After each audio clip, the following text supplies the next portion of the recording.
By 1944, France lay crushed under Nazi occupation. The north, Paris, the Atlantic coast, under direct German control. The south, a puppet state called Vichy France.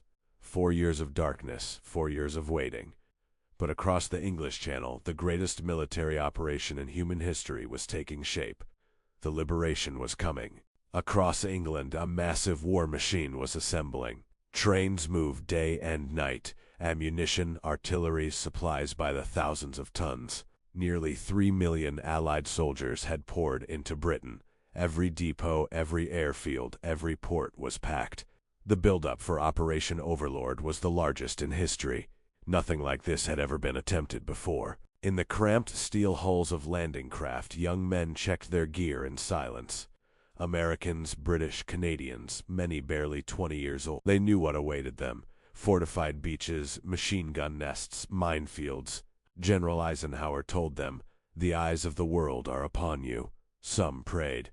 Some wrote final letters home. All of them were afraid. June 5, 1944. The English Channel stretched gray and cold before them.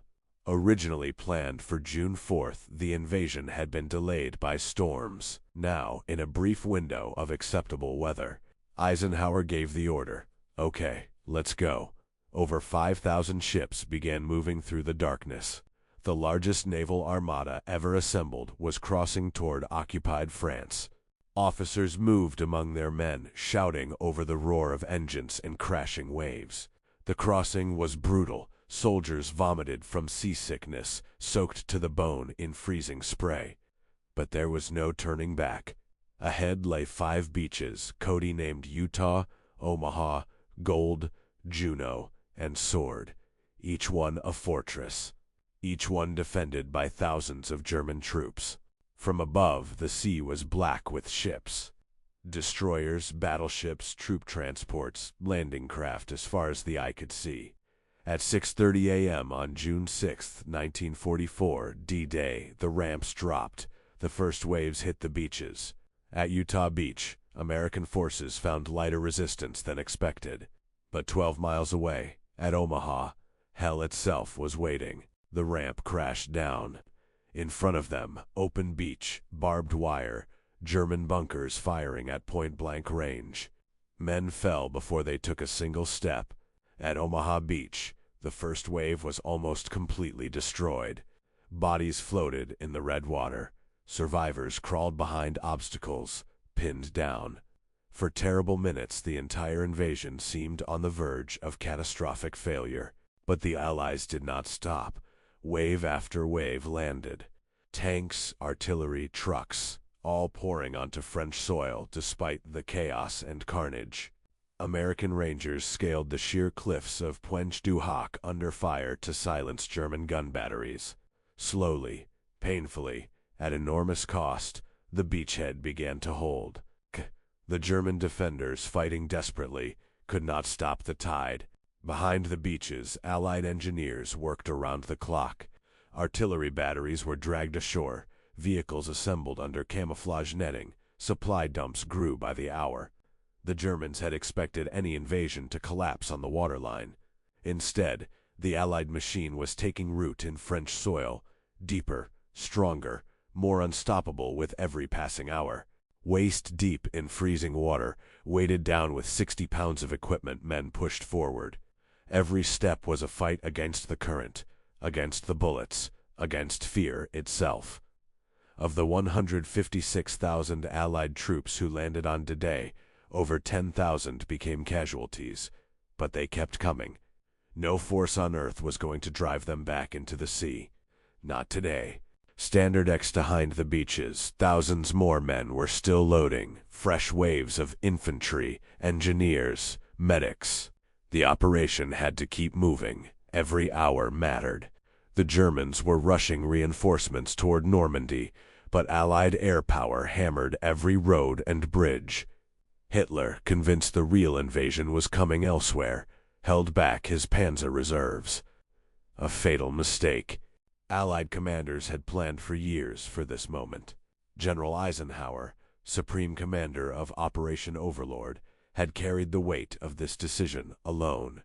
If it failed, millions more would die. Now, maps spread across field tables. His generals were receiving reports. The beaches were holding. The bridgehead was growing. D-Day was succeeding, at tremendous cost. By evening on June 6th, the beaches of Normandy were transformed. What had been killing grounds just hours before were now vast supply depots, vehicles, ammunition, and men pouring ashore in an unstoppable stream. The Atlantic Wall, Hitler's supposedly impregnable fortress, had been cracked open in a single day. The liberation of Western Europe had truly begun. For the men who survived D-Day, June 6, 1944, would never leave them. They had walked through fire and come out the other side, but the battle was far from over. The hedgerow country of Normandy, the bocage, would swallow Allied armies for weeks of brutal close combat. Every village, every field, every sunken lane had to be taken by force. The road to Paris was long. German panzer divisions fought ferociously to contain the Allied breakout. The SS Panzer Corps launched massive counterattacks. Towns like Caen, expected to fall on D-Day itself, held out for weeks under devastating bombardment. The fighting in Normandy was some of the bloodiest of the entire Western Front. Allied casualties mounted, but so did German losses. The Wehrmacht was bleeding out. Look at his face. He could be your son, your brother. 19 years old, far from home, asked to do the impossible, and he did it. Over 425,000 soldiers died in the Normandy campaign, Allied and German. They were farmers, factory workers, students. They did not choose this war. But when the moment came, they did not flinch. Remember them. The battle moved inland into the rubble of Normandy's towns and villages. Caen, promised to fall on D-Day itself, became a month-long nightmare of urban combat. Civilians caught in the crossfire paid a terrible price. Street by street, house by house, Allied forces pushed the Germans back. Every ruin represented lives, French lives, destroyed in the fight for liberation. The bocage, the ancient hedgerow country of Normandy, became a soldier's nightmare.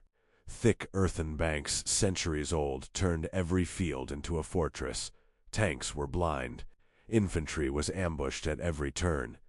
German defenders used this terrain masterfully, bleeding the Allies mile by mile.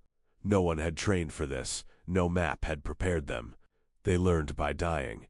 Not all of D-Day's heroes wore American uniforms. British and Canadian forces stormed Gold, Juno, and Sword Beaches with equal courage. French commandos fought to liberate their own homeland. Soldiers from a dozen nations stood together on those beaches. Different languages, different flags, united by one mission: to end the Nazi terror that had swallowed Europe whole.